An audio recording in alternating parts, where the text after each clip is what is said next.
Okay, hi. Good evening, everyone. Thank you so much for coming out. My name is Paige. I'm from Queens, kind of living here, kind of living there, kind of living everywhere. But I am very new to Charlotte, and I'm happy to have the opportunity to have this kind of be my first community event here. It's awesome. Thank you to Piedmont Unitarian Church for being gracious hosts for us. And I'll be moderating the event today, and I want to take some time to introduce our esteemed guests here. I've had the pleasure of working with BLUU. Well, I met some people from the OC in January at the Women's March, and I was invited to help out with the convening in March, which you'll hear about. And I've been working and doing just program support and admin work pretty much since then. And I've had the absolute pleasure of spending the last few days as we've been working very tirelessly and reflecting and praying and meditating and doing all these amazing things for the retreat this year. So I guess I'll start in order of who's closest to me. We have Lena Gardner of Minneapolis, Leslie Mack, a new, I don't know what the word is for a person living in Charlotte. Charlottean.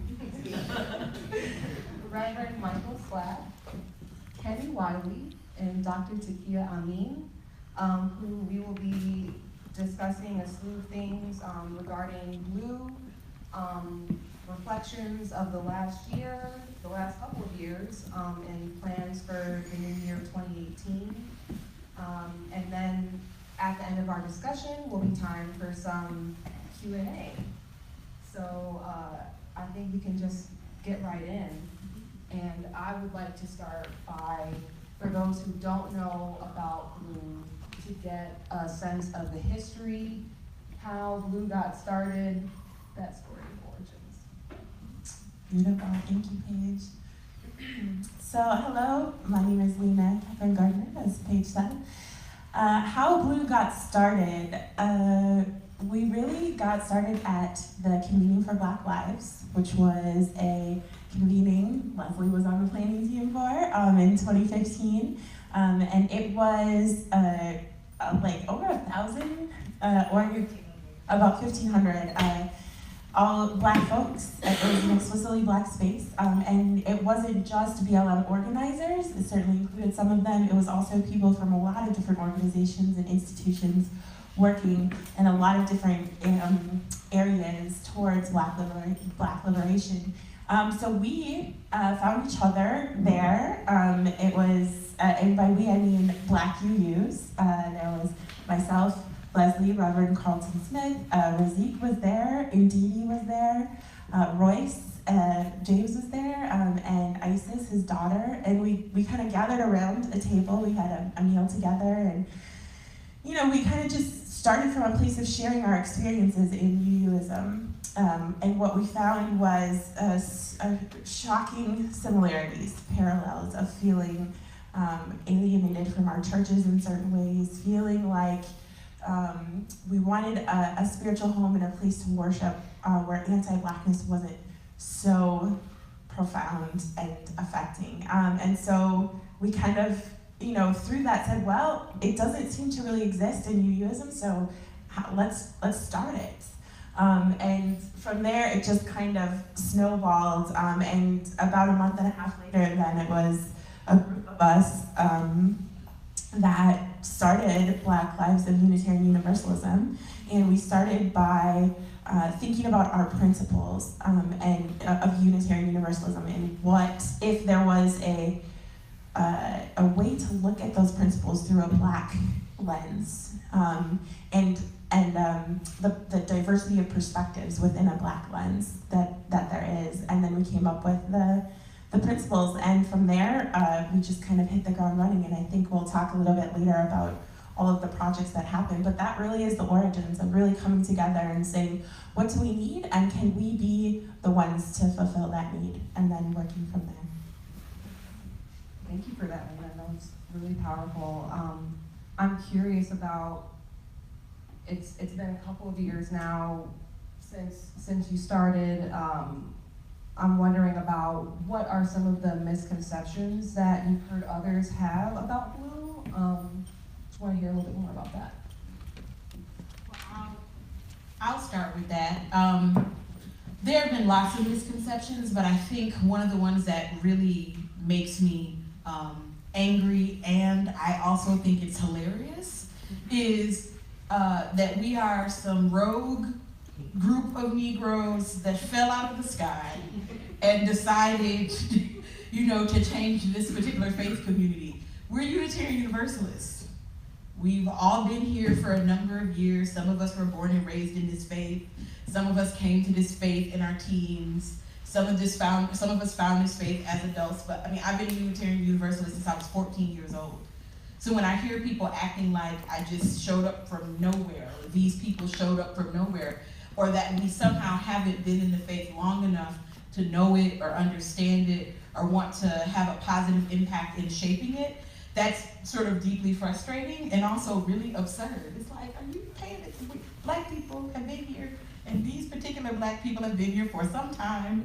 Like, part of the reason why we're able to organize and respond to the needs of other Black Unitarian Universalists in the ways that we have in the last couple of years is because we know that experience intimately, because it's our experience too. When we talk about the needs of Black UUs and articulate the perspectives and experiences of those whom we serve, we also have lived that experience in a deeply kind of interior way. So that to me is one of the misconceptions that I wish would go away, that we just kind of dropped out of the sky. We're people who've been active in this faith, who've been RE assistants and staff members in churches and all that kind of thing. That's really one of the things that I wish would kind of go away.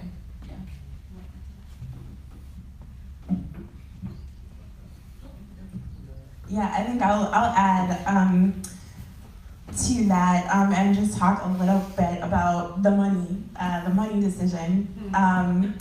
There's this perception, I think, there's this perception, I think sometimes people think somehow, we were awarded, $5 million, $5.3 million, and we don't have that money. It's not like the UUA just said, here you go, here it is. We're forking it all over to you. That was not the decision. That's not what happened. The decision was actually twofold. It was and it's really actually a pretty innovative, profound decision to start to support a Black-led organization. So the decision was twofold. It was to provide an operating budget of $225,000 a year for up to 5 years. The reason they picked that number was because if we had an endowment like a lot of small churches or other churches, and that endowment was about $5 million, the draw from that in the current UA structure would be about $225,000, right? So that's how they came to that number. Independent and separate of that, they also said, we want to be building a long-term investment in this group, in our organization, in Black Unitarian Universalism. And so the way they came up with that was to give themselves 5 years. At that point, it was up to 5 years. The current administration has moved that up. They're gonna try to do it in 3. And give themselves time to fundraise that, and then and also give us time to grow ourselves into an independent organization that can actually handle that investment of wealth, because there are certain things you need to do to be able to do that. I come into this work from about 8 years in nonprofit and political, mostly fundraising, development, organizing, which is why that is kind of the work I'm leading up, but it takes time. And I think that it's just important for folks to know, one, that to say we're going to fund an institute or an organization or a group of people as it were at the time we started, and commit to them operational funds that you don't have to struggle to raise is actually pretty amazing. It's why we've been able to hire Reverend Michael Slack. It's why we've been able to do a lot of the things that we have done to serve a growing number of Black UUs. There's about 521 folks in the closed Facebook group. And then, I would think about 100 or so that are very, very active and doing things. And so that misconception that they just forked over all this money and it somehow was damaging to the institution is not true. And I just, I grow weary of the misconceptions that are out there. And of course, there's also a lot of underlying anti-Blackness within that, because there's a lot of, my experience of has been white youth. Well, what are you gonna do with the money, right? What are you gonna do with this $5 million and, things of that nature? And I think there's two things, so that's another misconception I want to sort of redirect, is that it's not the job of white youth to determine what we do with our money. And that we as an OC or as a lead team have made a decision to, that larger $5 million investment, we are, we're making processes and containers for the broader community to help decide how that money is invested, right? That's part of our work that we're doing right now. And so I think that the misconception there that white youths in particular have a right or a demand to know what we're gonna do with that money is part of the anti-Blackness. It's part of why BLUU exists, to combat that. It's also historically informed, because of course, a lot of the impetus for investing in BLUU and investing in our work came out of the Black empowerment controversy, right, in the late 1960s. And so having that historical knowledge really informed the UUA's decision to trust us, to trust our leadership. And I think I added it up once, and there's over 60 years or something ridiculous of organizing experience when you add all of our experiences up. And that's just to say that the trust there should be just it should be really obvious and straightforward, right? And so, yeah, those misconceptions about the money, I just, encourage people to really take a look at the promise and practice materials and look at them and read them and understand what was the decision and what wasn't, and to know that the $225,000 budgeting for our annual operating budget is going directly towards programming for Black UUs.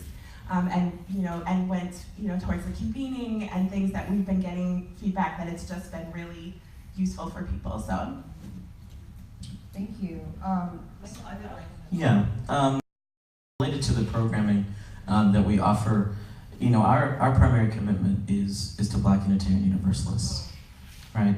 And we're really clear that all of those folks have gifts. And as part of our work, and part of our work and part of our ministry really is to provide spiritual care to Black Unitarian Universalists who may not feel like they can receive the level of spiritual care that they need in their predominantly white congregations, but also to folks who have made the decision long ago that they just can't be in a predominantly white congregation. And so, we set up a ministerial network for BLUU, and one of the biggest misconceptions that I have found is that there's a presumption that there are only ministers who are part of that network. You do not have to have a reverend in front of your name to provide spiritual care to people. That's not what that's for. If we really believe that all of us are called, then all of us can hold space for one another, right? And Black Unitarian Universalists can hold space for one another. So I just wanted to lift that up as a misconception, that there are people who have not had time or the resources or the educational privilege to go through seminary and go through an ordination process to become ordained, who are providing spiritual care to other Black Unitarian Universalists who are providing spiritual care to other Black UUs, and it's really amazing and beautiful. So I just wanted to lift that up as a common misconception. Yeah, the only thing I would add to that is one of the things about misconceptions is people kind of putting projects or things that are out in the world and kind of laying them at BLUU's feet when we didn't have much to do with them except for to support them because they were good work. And a good example of that are the first and second white supremacy teachings, which obviously we supported wholeheartedly and did our best to push out and to help people understand what it was and to make sure that folks knew about it, but it wasn't our exact project. It wasn't a BLUU project. Actually, it was something that Kenny Wiley spearheaded with two other religious educators of color, Aisha Hauser from Seattle and Christina Rivera, who's in Virginia. So I wanted to give Kenny actually maybe a minute to talk a little bit about that, because I think it was a really important thing that happened in our faith community over the last year, and also to just say, just because there's Black people involved with it, don't assume that it's BLUU. Yeah, thank you, Leslie. So I helped lead the white supremacy teach-ins, and what I really appreciate, so I'm a part of the BLUU leadership team, the organizing collective, but I wasn't necessarily working on behalf of BLUU, but with support of the collective. And if you're not familiar, there were over 600 congregations in the spring and summer that participated in white supremacy teach-ins to sort of do the work of examining white supremacy as it can live even in progressive institutions. And what I think is important about Black Lives at UU is that what this group strives to do is to support Black people in Unitarian Universalism to do good work. And that good work can take a number of forms. And so there's a sort of flexibility. I think the word that comes up a lot is nimble. That we are the organizing collective, but we're in communication with Black UUs all over the country who are doing interesting projects in spiritual care. And so Michael's on the phone or on the computer with them, or some financial or funding project. There could be any number of things. And so I think it's important to state that we aren't the deciders. We are folks who have taken lead on helping galvanize energy that has existed within Black people in our faith for a long time. So that's what I wanted to add. Thank you for that, Kenny. That was really powerful. I wanted to ask a question of Michael. I think that you all have made it clear and wanted to drive home the fact that the purpose of BLUU is to serve Black UUs, and I wanted to know a bit more about what kind of programming that BLUU has been doing in the last couple of years to serve Black UUs. Thank you. There are, a number of projects over the course. I've been blessed to be a part of our retreat the last few days. This is the first retreat I've ever been on with the organizing collective. And my goodness, there are a lot of things. There are a lot of things. And I think, much of our work really falls in two categories. Work in ministry that specifically uplifts Black UUs and Black folks who are sort of what we call UU adjacent, who are adjacent to Unitarian Universalism, who share our values, who may not necessarily call themselves UU, but are certainly in the room and wanting to be in the room. And that work and ministry that supports Black communities more broadly, right? And so just to I'll lift up some of those projects and invite other folks to say a little more about some of the things that they're particularly proud of in this work. As I mentioned before, or as you have heard before, we had a convening in March where I think it was over 100 Black youths, 108, right? 108 Black Unitarian Universalists showed up in New Orleans with the help of the organizing collective, right? A number of those folks were able to get to New Orleans because of the sort of fundraising efforts of BLUU. What was that? 78% of those folks received funding and support to get to New Orleans. But at that convening, there were two things that were really lifted up out of the conversations that folks were having. And right, this is the real beauty of this work, taking the lead, like letting folks tell us what they need and then providing it, right? And so the two things that folks really said loud and clear were, number one, we are deeply in need of spiritual care. And number two, we want to be more invested and involved in political education and connected to the movement for Black lives. And so what came out of those conversations were the BLUU Ministerial Network, right, where we provide spiritual care to Black youths in any number of ways, including worship that we do once a month, pastoral care that we provide to folks, affirmations that folks receive on a daily basis. If that's the only connection that they have to this community, it's deeply meaningful because it happens every single day. And also meetups, which are opportunities for folks who are new to a city, either for work, they're there temporarily, or they just moved. We can try and connect them with other Black youths in that area. So that is the sort of the primary programming for BLUU Men. And also one of the things that works toward the upliftment of Black youths is we've helped over the last 2 years get many folks to General Assembly, right? And have worked to create an infrastructure for folks to get the assistance that they needed to get there. And these are folks sometimes who have never been to a GA before, right? Or who haven't even been to a congregation in a while, but really wanted to spend some time with other Black UUs. We offer a healing space at GA that is specific and explicitly Black only space for Black UUs. So there and also a number of programs and workshops and talks that we've offered at GA over the last several years. Also, sort of the outward-facing stuff. There's BLUU Micro 30, which is part of the political education work that we do with Black UUs to really connect folks to the movement for Black lives and local Black organizers, and get folks to really think about what justice making through our faith really looks like and means. And in terms of some of the work that we've done around supporting Black communities more broadly, there's been some remarkable giving efforts that I think we're going to talk a little bit more about with some of the work that we've been particularly proud of around Mama's Bailout, and also the more recent disaster relief. So those are just some of the things that we've been doing, and I want to just invite some other folks on the panel to share what some of those things are that they're particularly proud of, and just share a little bit more about those. Well, I want to say that the convening we hosted back in March, I'm still probably on a high from the convening, because we spent a lot of time and energy and effort to put it together, but I remember the day of and thinking, what if people don't show up? Or what if people don't come? I mean, we planned it, but what if they, are they really gonna come? And when the time came for registration and the doors opened and all these Black people started coming in, many of them shared with us at registration that they're very clear that Unitarian Universalism is their faith identity, but many of them had not come to any UU-related space for years.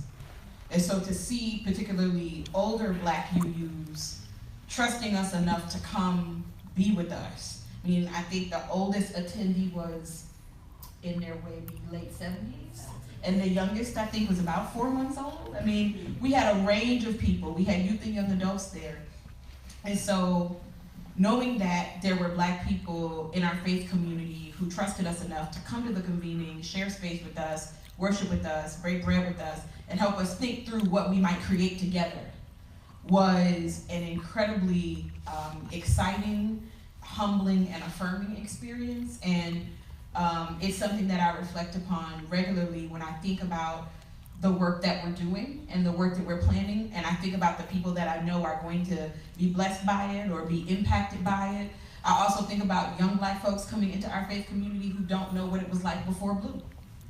To them, what they're experiencing now is what Unitarian Universalism is. And they're experiencing it in a way that feels more culturally relevant and more available to them and more grounded and informed by their experience as Black people. And that's really, in terms of legacy, that's very affirming, heartwarming, and humbling stuff for me.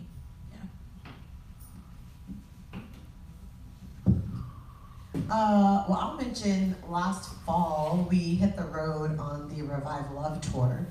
And so we went to 6 cities, mostly in the South, which was really amazing. And we partnered with Standing on the Side of Love campaign and also with Rev Sekou, who I'm sure folks may or may not know is a really amazing minister and freedom fighter and organizer out of St. Louis, Missouri. And went on the road to do sustenance for Black communities and Black organizers, and also to do political education too around how to get more resources to movement spaces and to fortify and bring love into the spaces that folks inhabit. And Lena went to every single date, so kudos to you for that. I think I went to 4 out of the 6. And the thing that was really great for me about the experience of the tour itself was all the different kinds of spaces that we were able to be in as Black people of faith, and that we were able to talk about our faith as Unitarian Universalists in such a profound way. And they ranged, we were in Atlanta over 2 different days, and one of them we had a backyard concert at the Southerners on New Ground House, which was really amazing.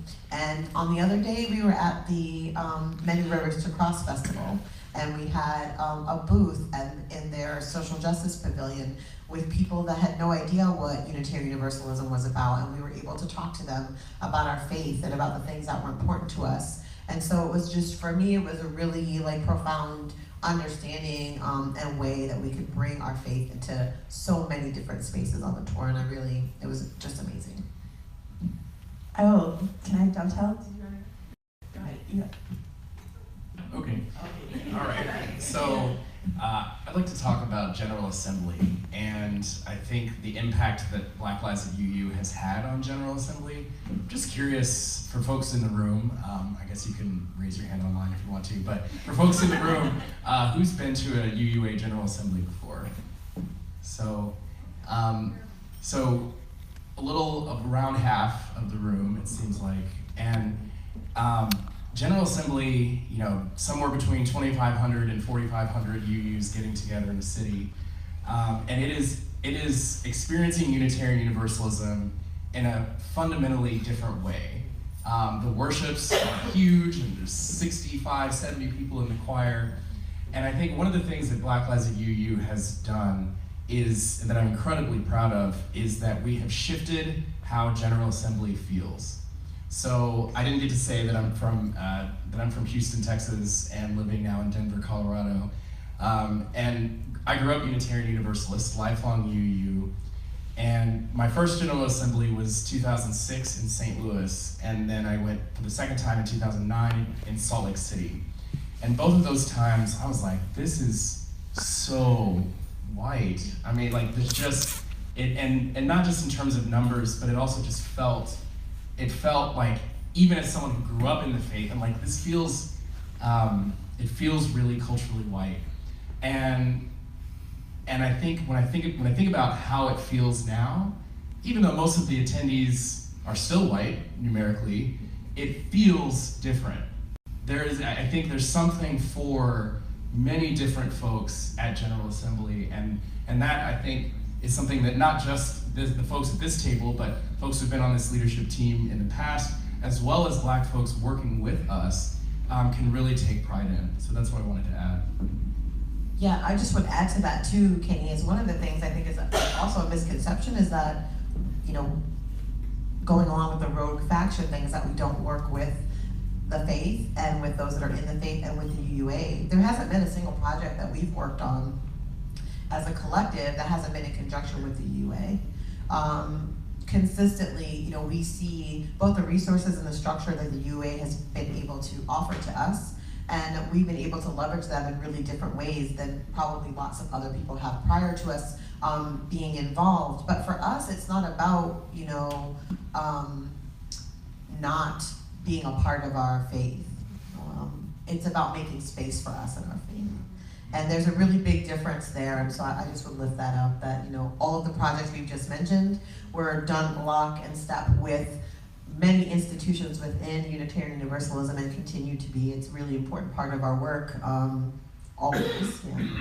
Yeah, and I think to just dovetail off of both of those things and the Revive Love Tour is, so we've talked a little bit about this ability to be nimble and how important that is. And one really clear illustration of that is the Mama's Bailout Fund, Mama's Day Bailout Fund, which is a national fund to end the cash bail system in the US, which disproportionately really affects mostly very poor Black and Brown and Indigenous folks. I kind of heard about this through Southerners on New Ground, also called Song, which is an amazing organization. Shout out to Song. Everybody should look them up and give them a donation.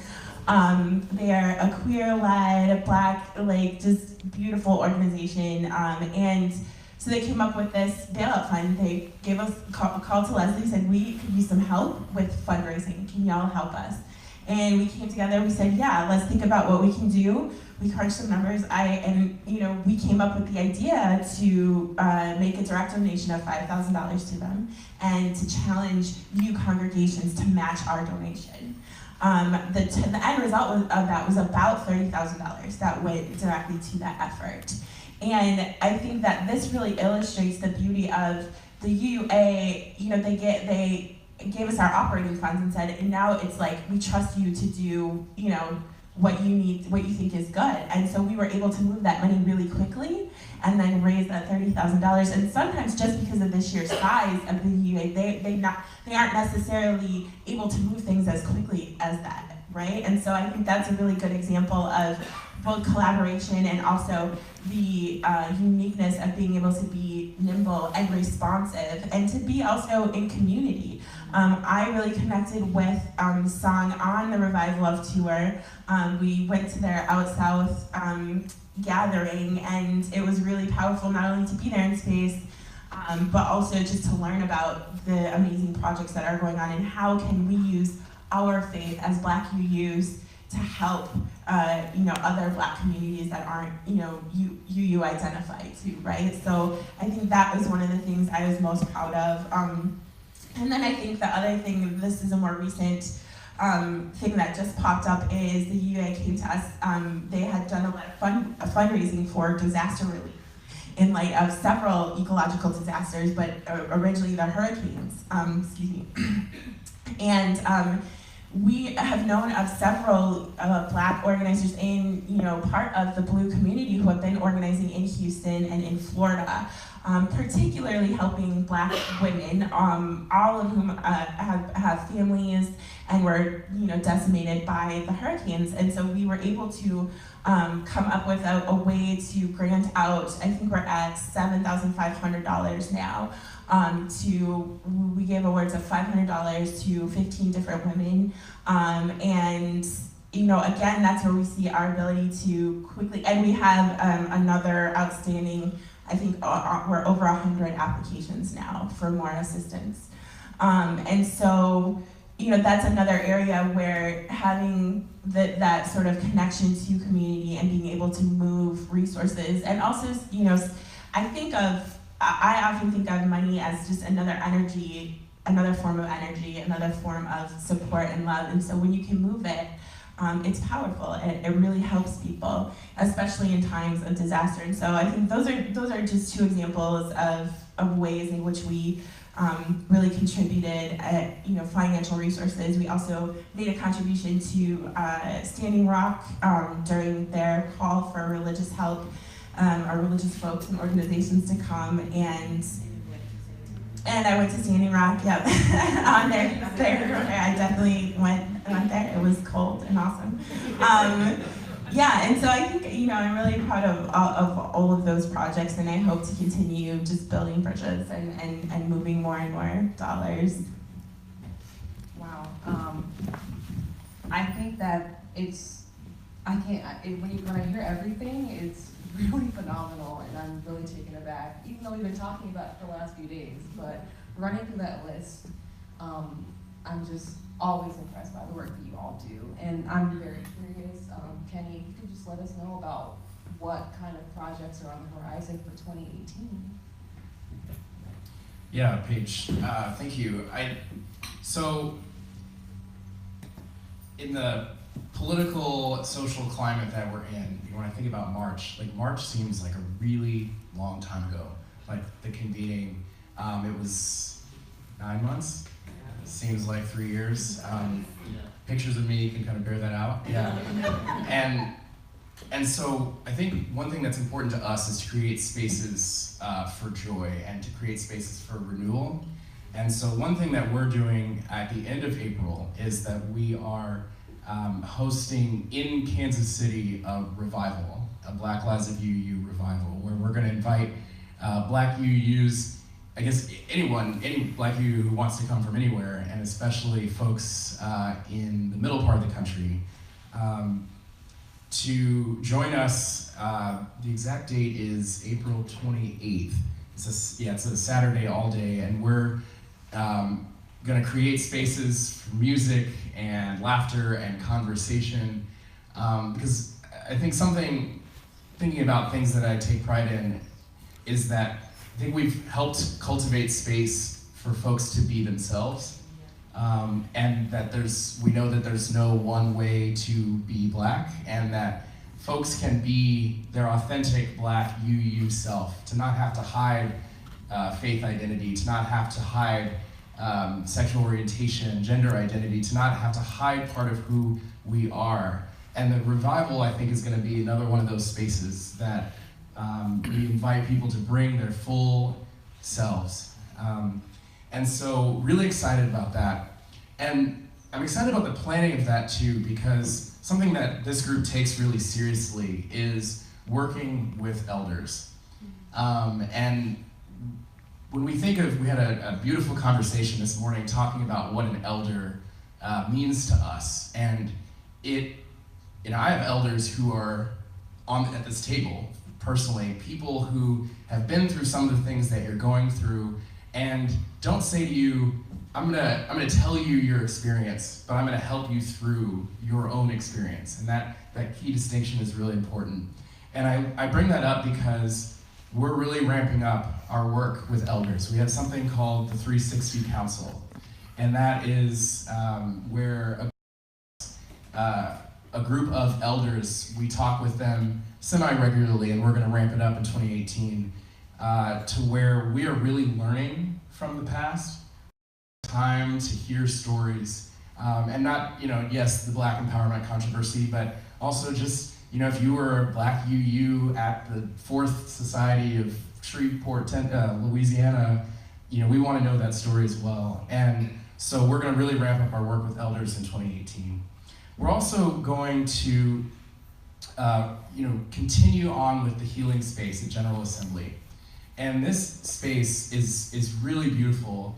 And I think it's been mentioned in passing here, but it's a space that's a Black space at General Assembly that when you are going throughout your week, and those days are so long at GA, it's a place to be. There's music playing, there's food, there's a lot of conversation, and our role at GA, is we're gonna put a lot of energy into that space and into creating a place for people to be. And so what I wanna do now is, I wanna talk a little bit about the ministry projects that we have going in 2018. And I'd like to have Takia and Michael sort of go through some of those. We've got some worship projects and some academic projects as well that I'm hoping.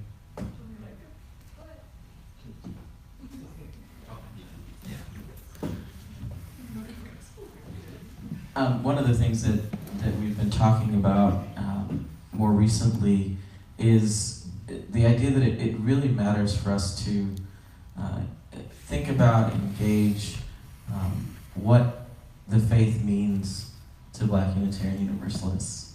To think about all the ways that we show up, all of our spiritual journeys, all of our various theological perspectives, and there are many, right? There's no one way to be a Black Unitarian Universalist.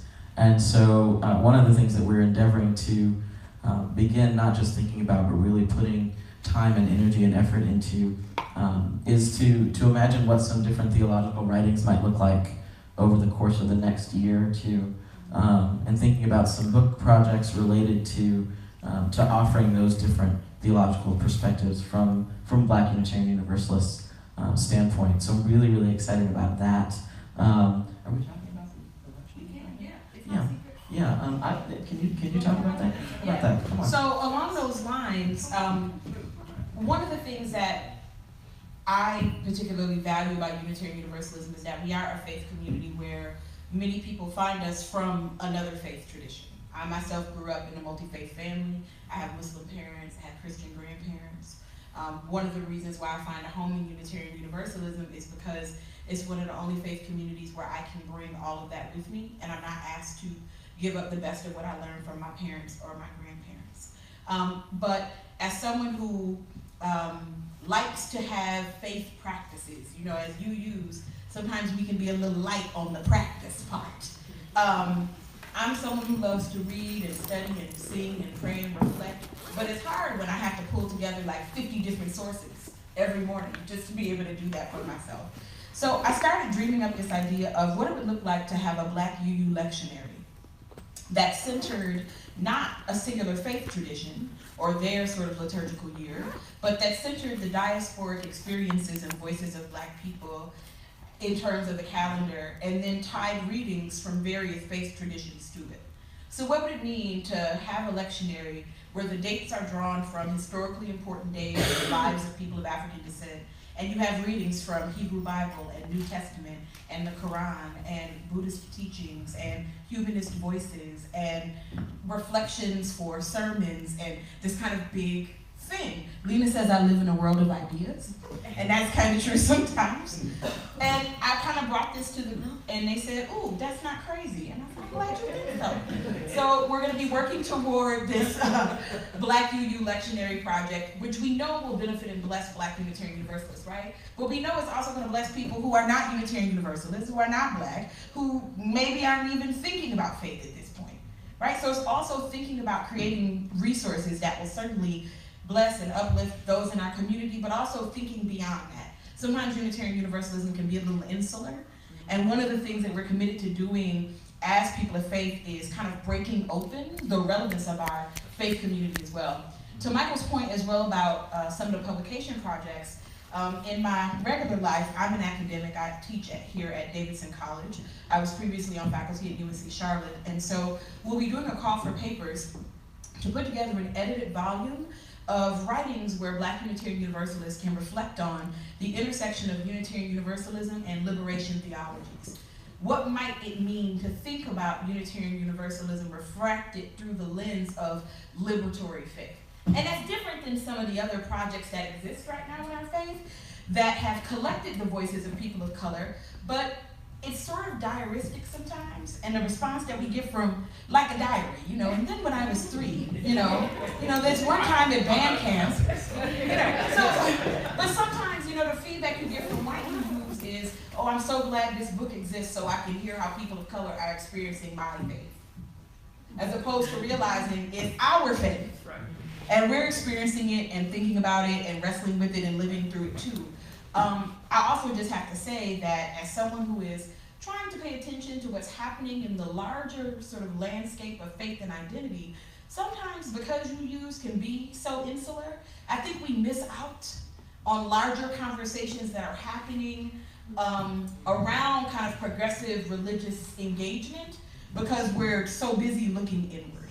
So it's exciting to think about this edited volume, this book project, to lift up Black voices that might not have an academic history or a PhD behind their name, but that have experiences that are useful as we continue thinking about and shaping Unitarian Universalism into the 21st century. The last thing I would say as well is that one thing we learned at the convening is you have a lot of Black UUs who come to this faith from other traditions where they were exercising their spiritual gifts already. Music ministry, ushers, nurses, Sunday school, all of these things that they were doing, they were deacons, deaconess, all of that. And then they come to Unitarian Universalism, and there's always an easy way to continue developing those gifts and sharing those gifts. And so recently, BLUU has been invited into some conversations happening at the level of the association around broadening the tradition of lay ministry in Unitarian Universalism and making education accessible, training accessible, certification and resources accessible to people who can't afford to go to seminary, who can't afford to take time away from their job for training, but who still want to commit to serving sort of the larger ministry of our faith. So along this line of all are called, working to ensure that Black Unitarian Universalists will be represented in this new push towards increasing lay ministry in our faith is also something we'll be working towards. Wow. And I don't mean to take over the role of facilitator from Paige, who's doing a phenomenal job, but I did want to ask Paige to talk about one of our projects that's coming up. And so Paige, would you be willing to talk a little bit about BLUU Micro 30? Oh yeah, I guess I could do that.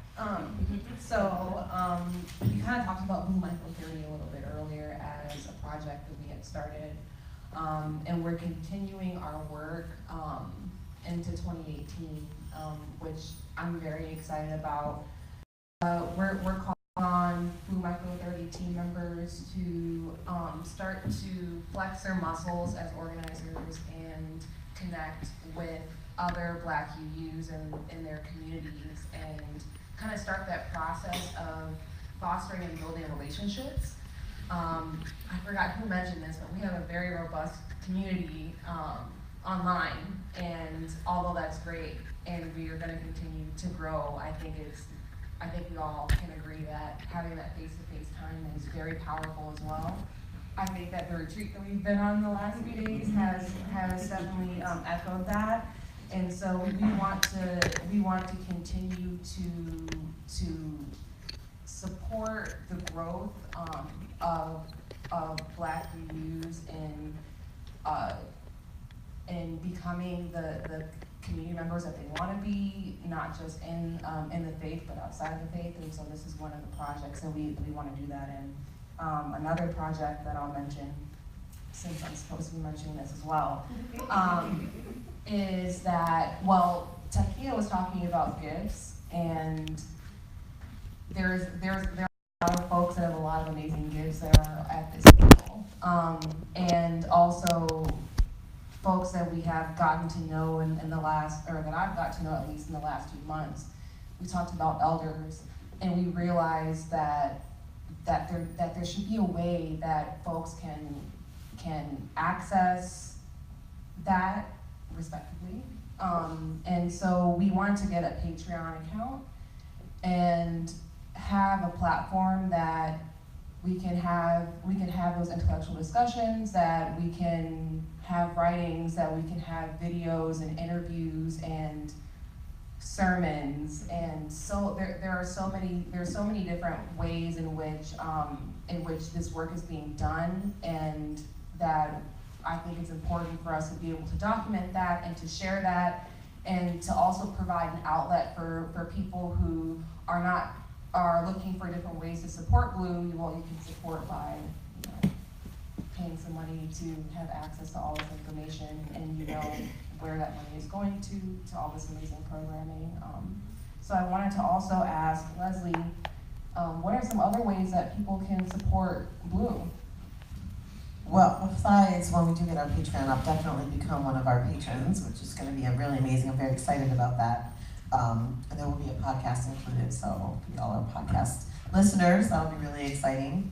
The other thing I would mention is obviously the Promise and the Practice campaign is going on right now, so definitely making sure that your congregation is supporting that effort that is being spearheaded by the UUA, and specifically our current president, which is really exciting. It's been a lot of work, kind of together to put together both the messaging and some clarity, right, on what kind of partnership that this is going to be moving forward from here.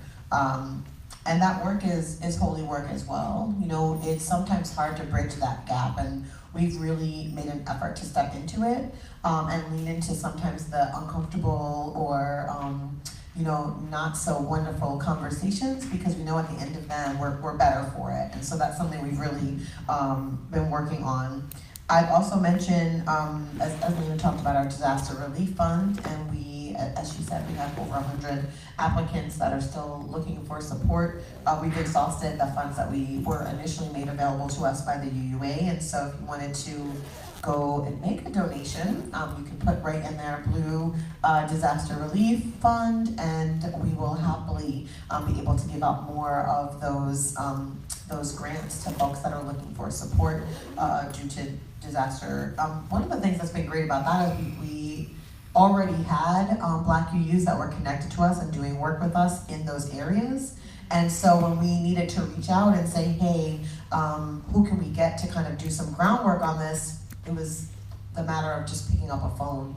And that's really what we've been trying to do, is build a community and a culture that exists and is grounded in our shared faith, and also in our desire to help our individual communities. And it's been really a beautiful thing to watch grow.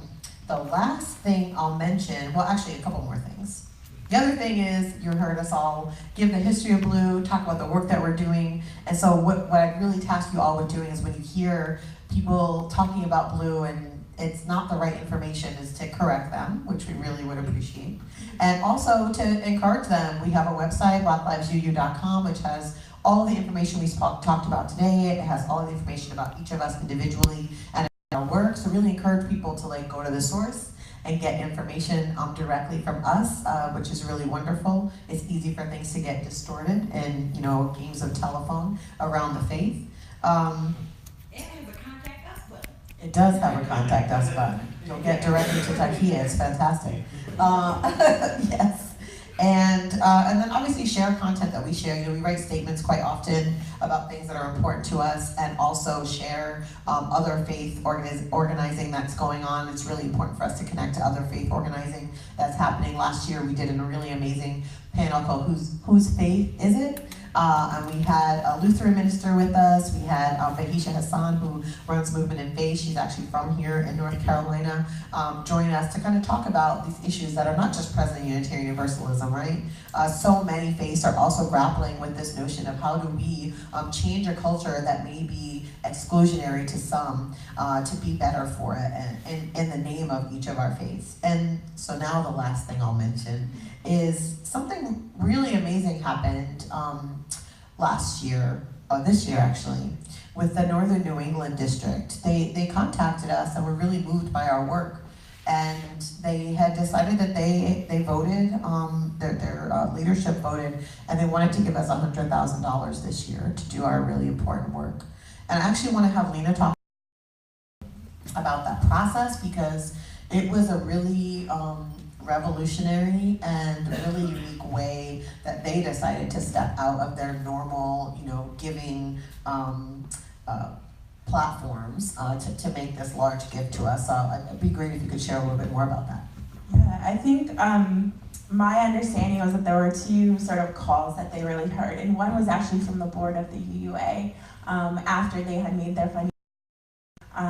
The Northern New England District sort of took that to heart and looked inward and said, what can we do?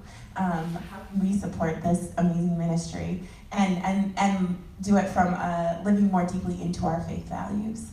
And the second part was just a consistent call from us to, in particular, for what you use to support Black leadership, right? And to take a step back and stop insisting that they know the best way forward, because clearly that has gotten us where we are. And for too many of us, this place is not okay. And so they really heard our call to support Black leadership and trust us, and trust that it look how it looks for other institutions and white-led groups, right? It's going to look different because we are Black, and we're a different community with different needs, right?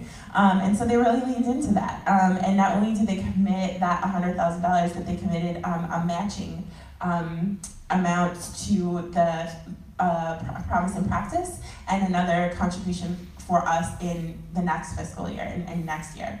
And so I think when you look at that sort of investment and that sort of commitment to not just think, oh, here's one contribution and we're done, but an ongoing support and sort of a framework of how can we really invest in Black leadership on an ongoing, long-term basis, and then also be doing our own work internally. That's really important. They didn't come to us asking for guidance on how they should do other things or things like that. They really said, we're committed to doing our own internal work, and we've heard your call, and we want to support your work. And so I think those are some really important differences. And I also want to lift up the Mid-America region who also stepped up in a similar way and is supporting particularly the revival financially, right? So, you know, it's important just to think about are there ways and to sort of try to shift out of the scarcity mindset, because that's the other really unique thing, you know, about the Northern New England district decision. They said we're going to give to BLUU, and we're going to give more, and we're going to give to promise and practice, and we're going to keep giving to our other things, right? So they found a way to do things differently and to challenge and the normal way of doing things and invest in Black leadership. So I think it's really heartening to see. Oh, the last thing I will say is that it was also really critical to us being able to hire, you know, both myself and, you know, Reverend Michael, and that without that, you know, I don't know, the work would just be a lot more difficult. Okay, thank you so much, team, for just taking the time to answer all these questions. We are right on time, which is great. I really love that. I thought it was really important for us to have a chunk of time for Q&A session. So if anyone has any questions, Jolena has a mic, and there are 2 mics. So if you have a question, you could just stand up or raise your hand, and we're happy to answer any questions that you have. This is the fun part.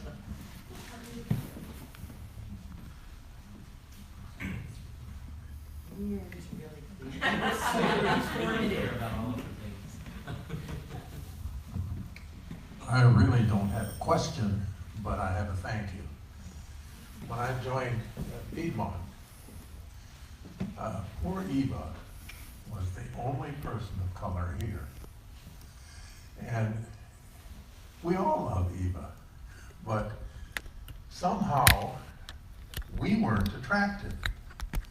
And I thank you for helping us get more attractive. Maybe a beauty program you're giving us or whatever it is. Thank you.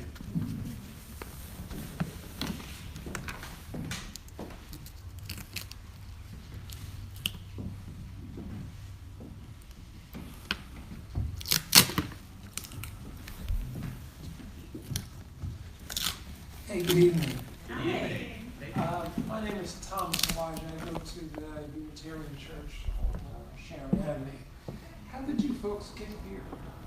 You national folks get here? You to Charlotte or Yeah. oh, how you move it? No, how this form? Oh, okay. Oh, that's a fun story. go ahead. So let me tell you what right. So this summer, we were in New Orleans at General Assembly, and we were running around like chickens with our heads cut off, getting ready to do another programming. But we knew that there were going to be a lot more Black and brown youth at GA this year because we've been fundraising to make sure that that would be the case. And so all of us were really excited to meet new people who were coming. And I don't remember where I was, probably in the lobby of the convention center. And I just started talking to this person with a friendly face. And before I knew it, we had sat down, talked for more than an hour, and talking about family and politics and faith and everything else. And I was on my way to go do something else, and I hoped that I would see them later, and they bubbled up to the healing space. We kind of hung out all week. It might have been our third conversation when we realized that we both lived in Charlotte. And I realized I had met Jolena, the wonderful, who, you know, is the art director here. And so Jolena's family, she was with us at General Assembly this summer. We love her, we trust her. She's extended BLUU family here. And I live just around the corner, down off Prosperity Church. So the fact that I was close to the house was also kind of nice.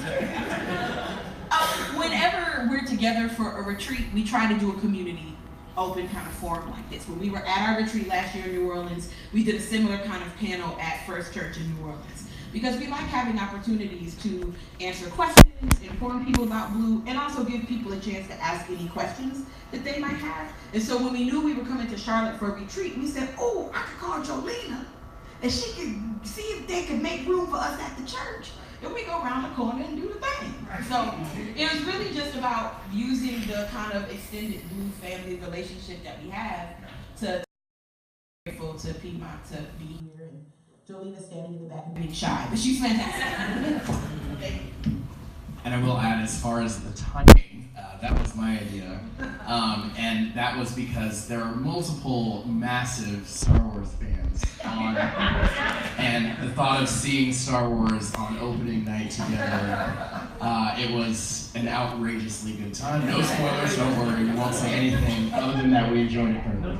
So I was like, what if? I was pretty sure it was because it was my birthday on Wednesday. Yeah. All of this. All of that. And also, Tatiana had a plan for everybody to move to Charlotte, so yeah, FYI. Take it. And I'm actually in Durham, North Carolina, so I'm not too far. No, it didn't take much. I actually really love Durham. And I know that I can get here quickly when the time arises.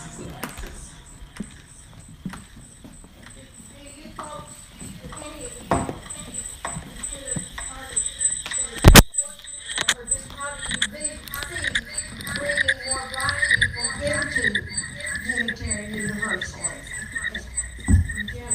at our congregation. Can you speak to that at all?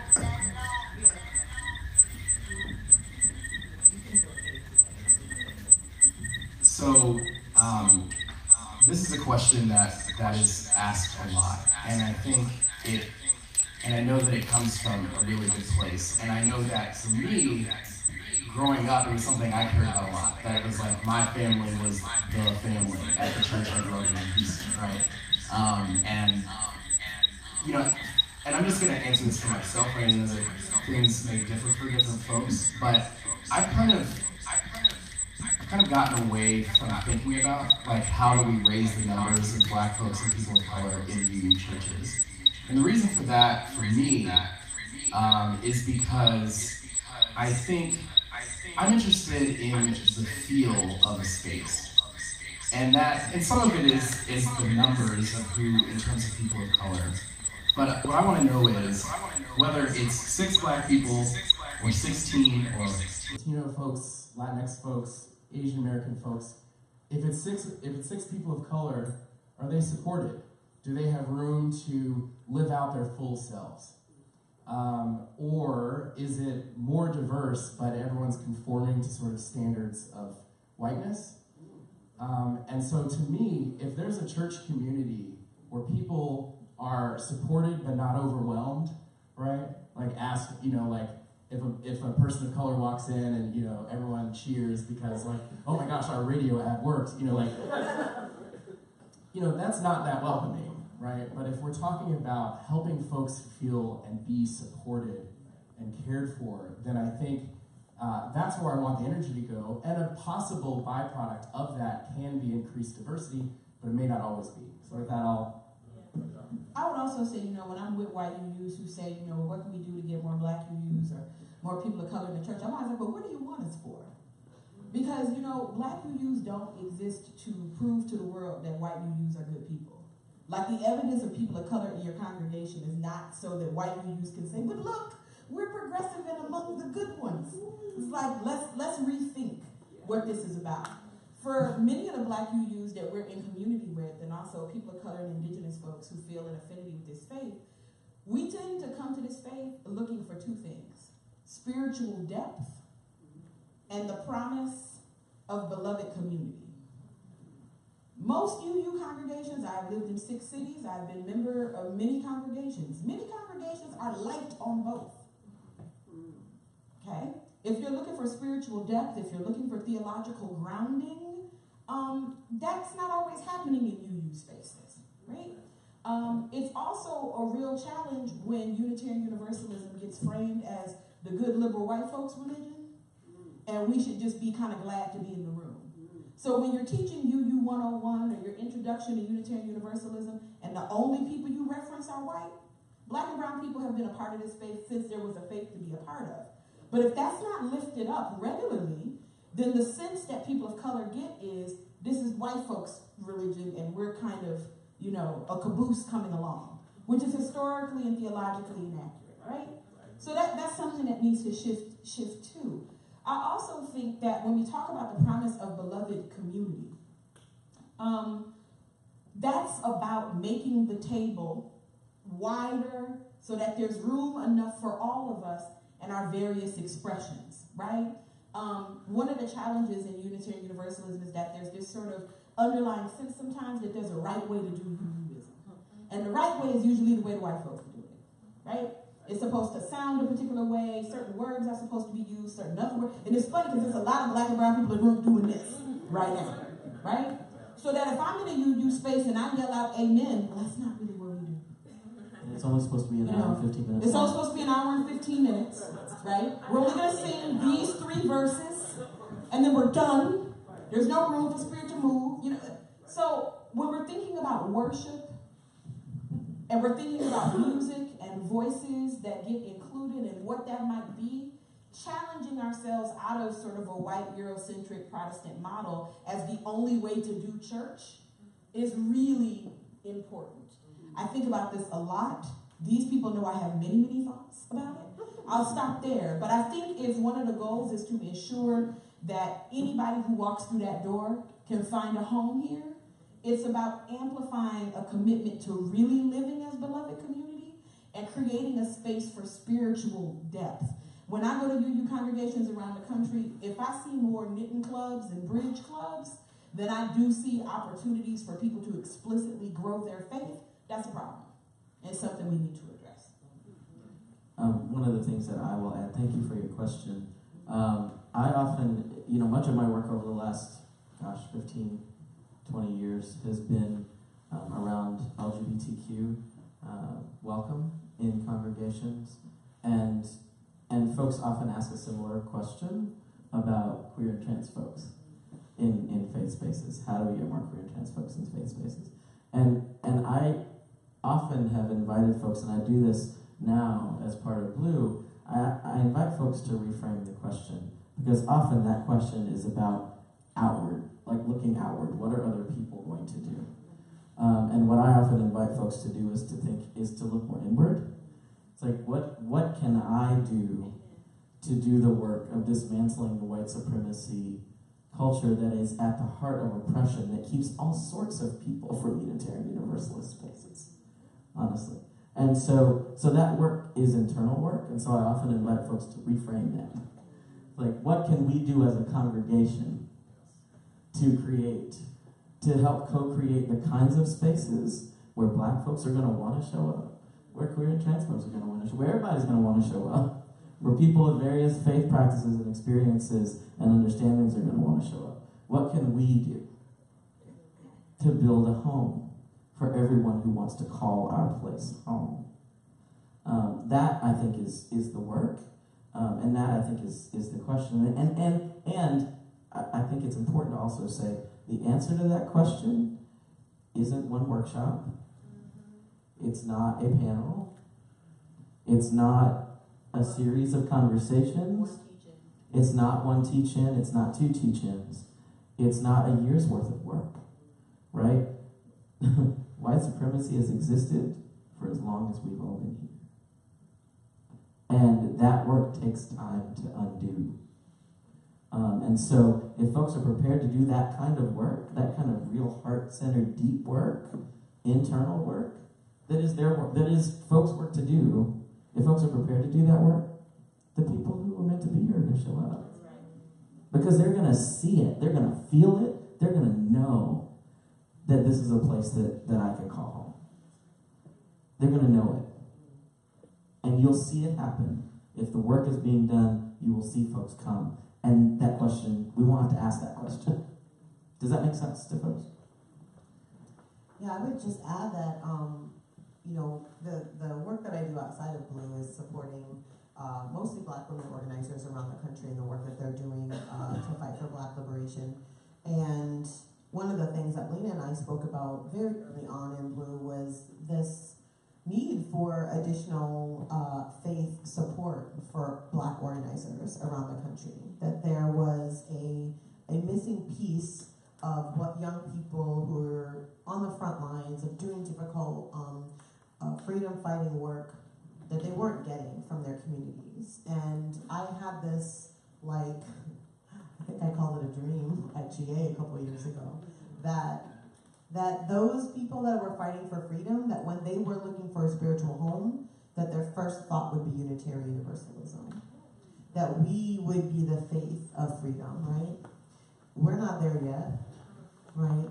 But I do have that dream still, and so for me, part of what we have been pushing our faith closer to and trying to reframe lots of the institutional settings and also the mindset of what Unitarian Universalism is to make it more welcoming for those that are doing the difficult work of fighting for freedom.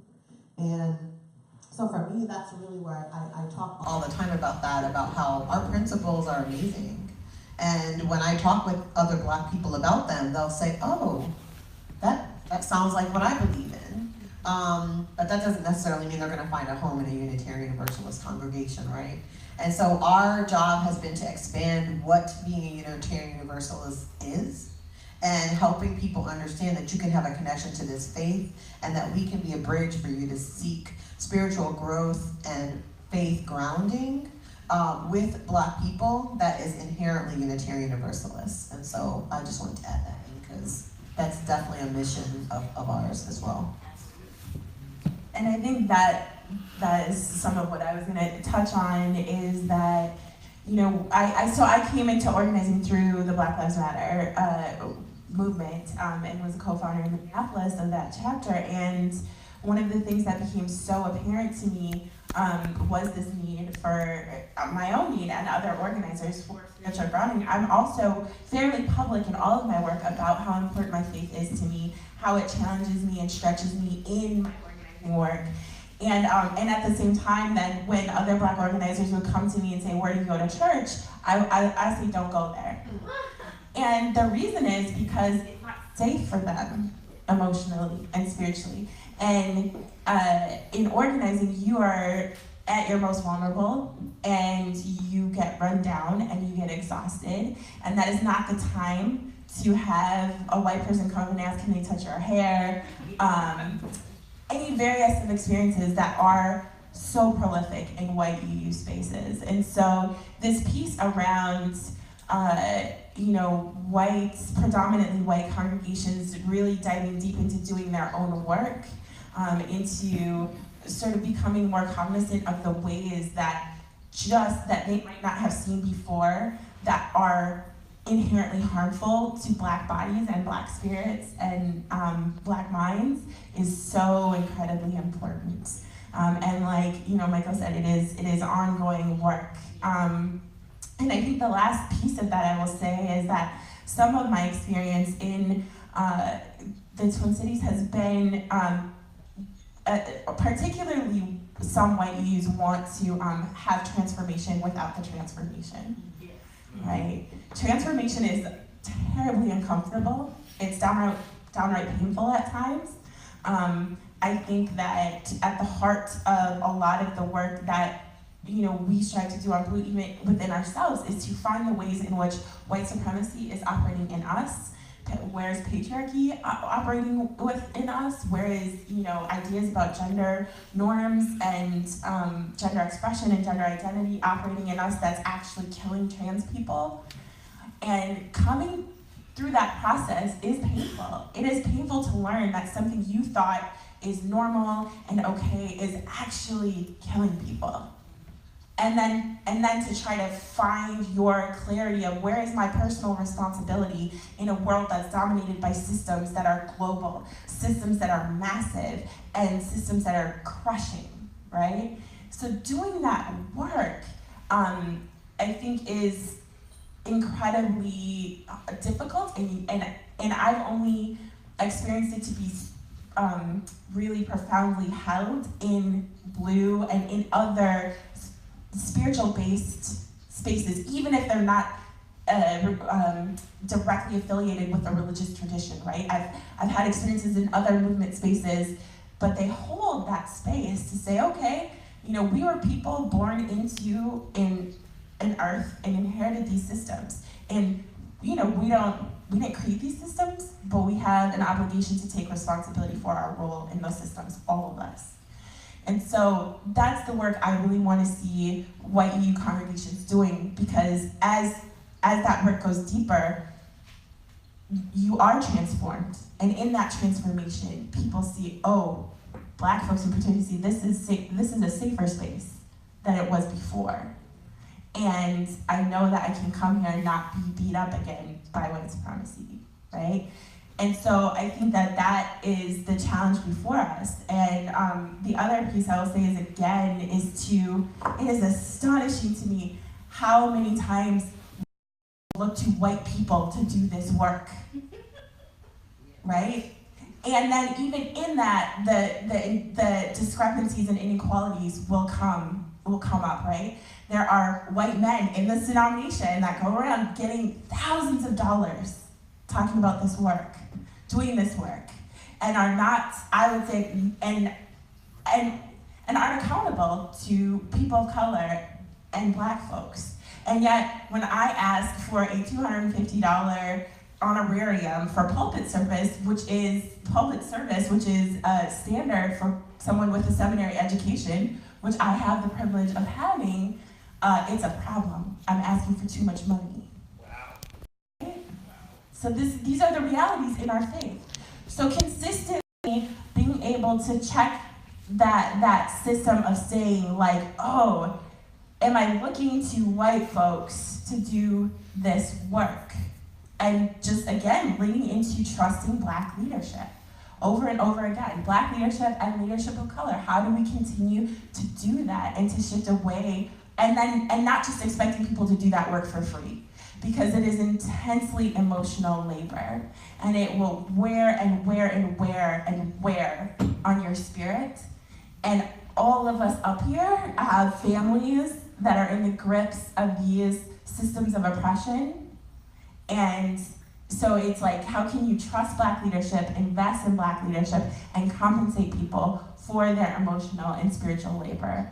Because those are the ways that I see, and then do your own internal work. White folks as a congregation doing that sort of own internal work is really important too. So I think those are the things the questions that people should be asking, not necessarily just how do we get more Black bodies in the door. Because I still tell people, just stay away because it's not safe yet.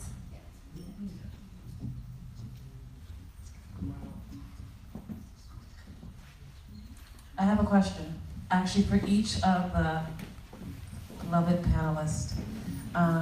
So earlier you mentioned, and I've heard before, because I'm a Facebook follower, that there are many people of color, many of my people who are not a part of a brick and mortar UU church.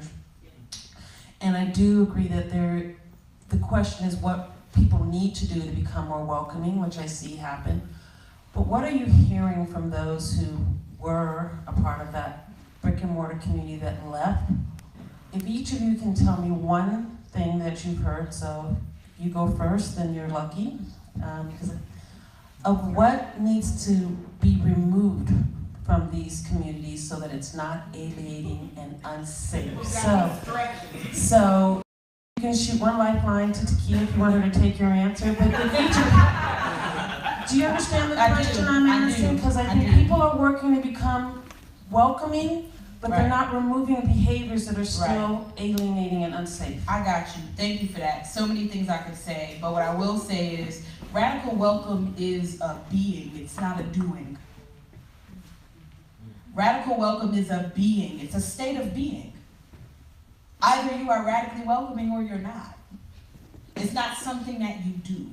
And so when we hear Black UUs kind of in our closed Facebook group talk about congregations describing themselves, well, we really are committed to being radically welcoming. Radical welcome isn't a coat you can put on when you walk through the door. Being a Unitarian Universalist is not something that you are on Sundays between 10 and 12:30. Either you are a Unitarian Universalist in your life, or you are something else.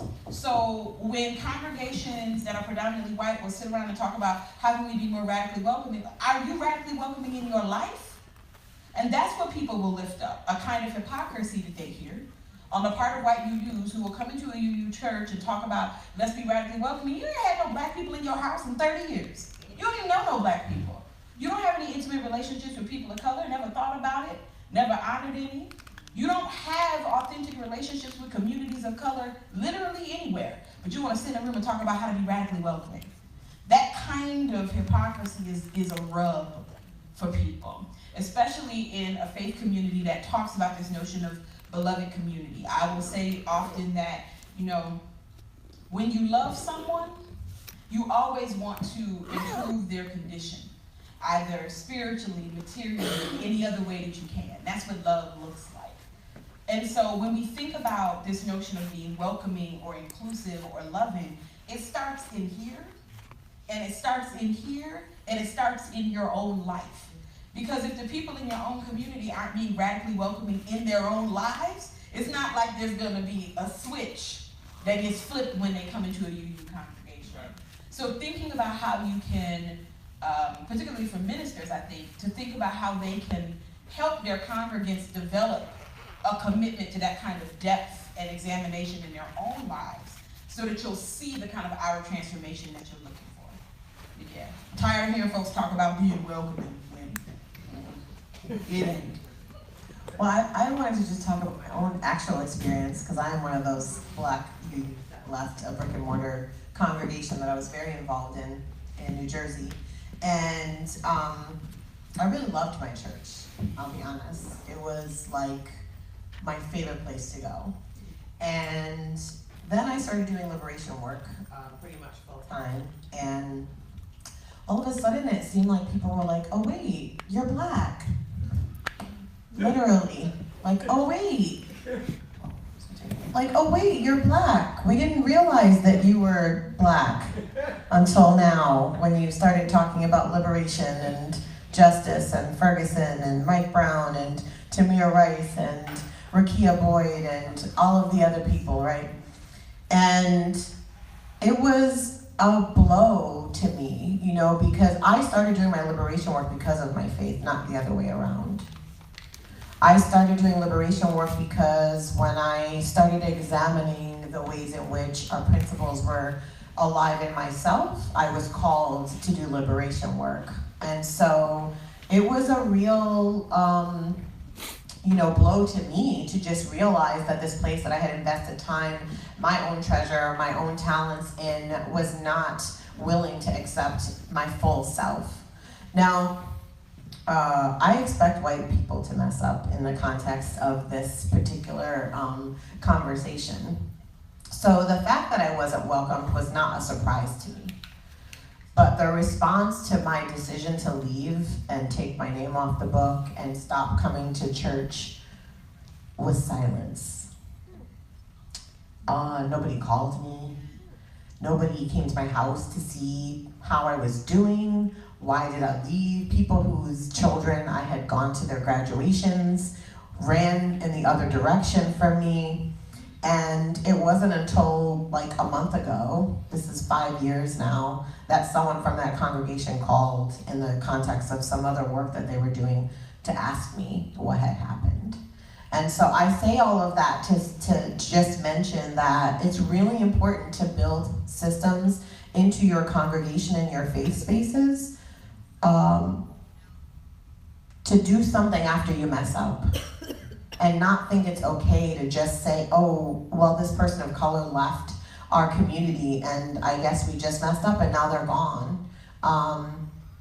You have to have those conversations. What are we going to do when we mess up? What are we going to do when someone is harmed in our community? How are we going to respond to that? And what are the steps we're going to take to bridge that gap and to offer them some way to come back to us? So I would just let that, I just wanted to add that in.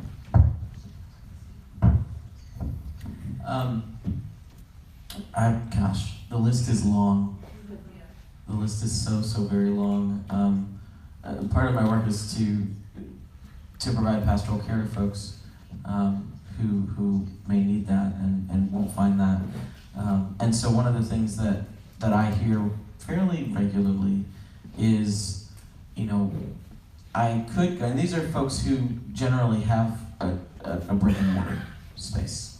They will say things like, you know, I could receive pastoral care from my minister, but this is a person who doesn't really get me, who doesn't get my life experience, who doesn't understand the makeup of my family, who doesn't speak very well about class in public space, and so doesn't understand my socioeconomic positioning in the world. And so I don't really trust that space, to be honest about what's going on with me spiritually. That's one thing that I hear fairly consistently. And the other thing that I will lift up, just because I'm a worship leader and it really matters to me that spaces, that places of worship are spaces where everybody can show up fully as themselves. You know, the notion that in many spaces, folks are not going to hear, are not going to see themselves reflected in worship. Worship is a space that doesn't feel embodied in a way that is comfortable, and in ways that black and brown UUs really want. And not only just want, but it is a part of their spiritual makeup and a part of their understanding of what it means to be a person of faith and to live out that faith in a worshipful way, to have embodied worship, and don't find that often in spaces, and are really frustrated by that. And I'm frustrated by the fact that even if they are in a position to say that out loud, it's not going to be received well. It's like, this is what I need spiritually. This isn't like I need you to have rolls. It's not like I need you to have coffee after church. This is what I need spiritually. And it is often met with disdain. Or, well, that's not how we do that here. It's like, well, yeah, but I'm a Unitarian Universalist. So clearly it needs to be done here because this is a part of my Unitarian Universalism. So having spaces of worship that are more embodied is something that people really, really need and often don't find. And God, like I said, the list is long, but I'll stop there. Those are the two main ones that I hear often.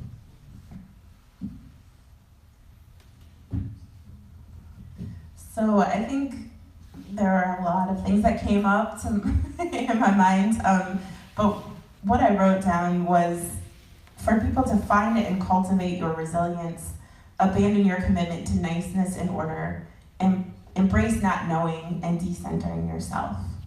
And there are a lot of stories I could share to illustrate those things, but I think that I think the one that I will just share has to do with, my own movement experience and fighting the police murders of Black folks. And, at the time, pouring my heart out to my faith community saying, come with me to protest this injustice. Come with me to stand up against this. And people saying, but I don't like the fact that they might say, fuck the police. And to me, I was kind of speechless and wordless. And I also thought about, what are they doing right now? There are several things. They're centering their own selves, their own emotions, their own inability to tolerate discomfort in order to stand up for justice, right? Because I'll tell you, I grew up in a family where respectability was the order of the day. And when I first started in this movement, those things made me uncomfortable too. And I also felt my love for my people pull me to say, you can tolerate this discomfort because Jamar's Clark just lost him forever, right? And the inability of my faith family, particularly a lot of white folks, to not be able to tolerate that discomfort, to find their resilience. Some of them said, well, somebody, one of the rallies, somebody said, some Black lady just yelled and screamed at me. And I was like, okay. What? You're gonna be okay. So when I think about, the things that I've learned from my culture around resilience and decentering yourself, and the things that I learned from my faith about dignity and worth of someone else, I want more white youth to be able to do that, to lean into their faith, to be able to say, hey, even though I might not like the song or what's happening, I get that fighting oppression is inherently tied to my humanity and to my faith. And if I'm going to walk with integrity in the world, then I need to find some ways to move through that. What I'll add is that, as I mentioned, I grew up Unitarian Universalist, and there's a cohort of folks around my age, mid-20s to mid-30s, who grew up Black in this faith. And a lot of us now either work for churches or have left. And I think because a lot of us felt commodified, or sort of like we were something to extract goods from, right? You know, if you were like, the eye roll word is articulate, right? You know, and that we were something to be like, to take, look how, you know, this kid, she's so fill in the blank, look how great we are as a community. And that wears on you. It really does. And so I'm just thinking about the distinction in there's a friend of mine who grew up UU as well. And when he lost a parent, you know, his community that he grew up in was really not there for him in the way that he expected. And I think the pain that resulted from that, because I'm not sure that anyone would have said it consciously, but that I think that he was seen as a product to take from, instead of as a person to grieve with. And I want to end by saying that when my mom died, the Unitarian Universalist Church in Columbia, Missouri, where I went to college, that for that semester, you know, and I was in college and on the worship team and doing this and that, but when my mom died, for that whole semester, for those 6 months after, you know, folks cooked me food, they invited me to go out to the local spots, and just like, I bet you want to eat, I bet you want to chill, you know, they invited me over to watch some basketball games, and it was just like, I was a person to them. And I think it's no accident that the friend I mentioned before isn't involved in UUism, and that because I was held by my UU community in time of need, just as I'm held by this community at this table so often, that makes all the difference. And so, you know, seeing the humanity in Black folks and in people of color, I think is essential, as far as having folks feel like, yes, I really do belong here.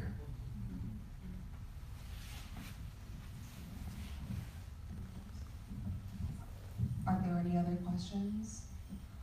Thank you all very much for all that. Yeah.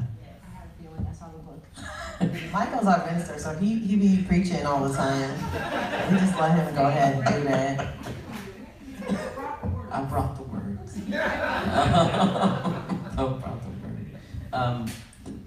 This was actually our closing words from yesterday in our retreat. And it's out of a book by Alice Walker called "We're the Ones We've Been Waiting For," Inner Light in a Time of Darkness. It's a book of meditations.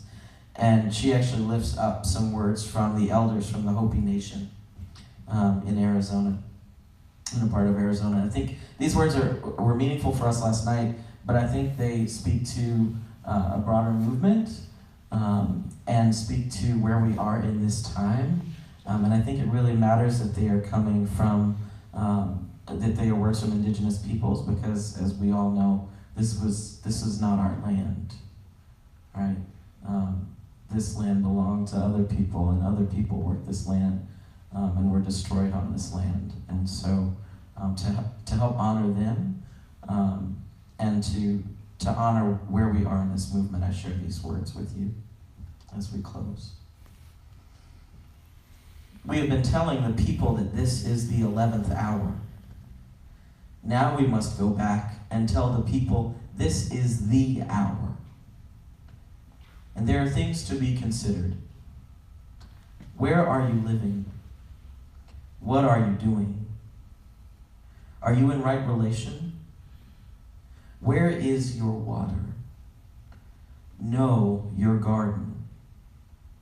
It is time to speak your truth. Create your community. Be good to each other. And do not look outside yourself for the leader. This could be a good time. There is a river flowing now very fast. It is so great and swift that there are those who will be afraid. They will try to hold on to the shore. They will feel they are being torn apart, and they will suffer greatly. Know the river has its destination. The elders say, we must let go of the shore and push off and into the river. Keep our eyes open and our head above the water. See who is in there with you and celebrate. At this time in history, we are to take nothing personally, least of all ourselves. For the moment that we do, our spiritual growth and journey comes to a halt. The time of the lone wolf is over. Gather yourselves. Banish the word struggle from your attitude and your vocabulary. All that you do now must be done in a sacred manner and in celebration. We are the ones we have been waiting for. May it be so. Ashe.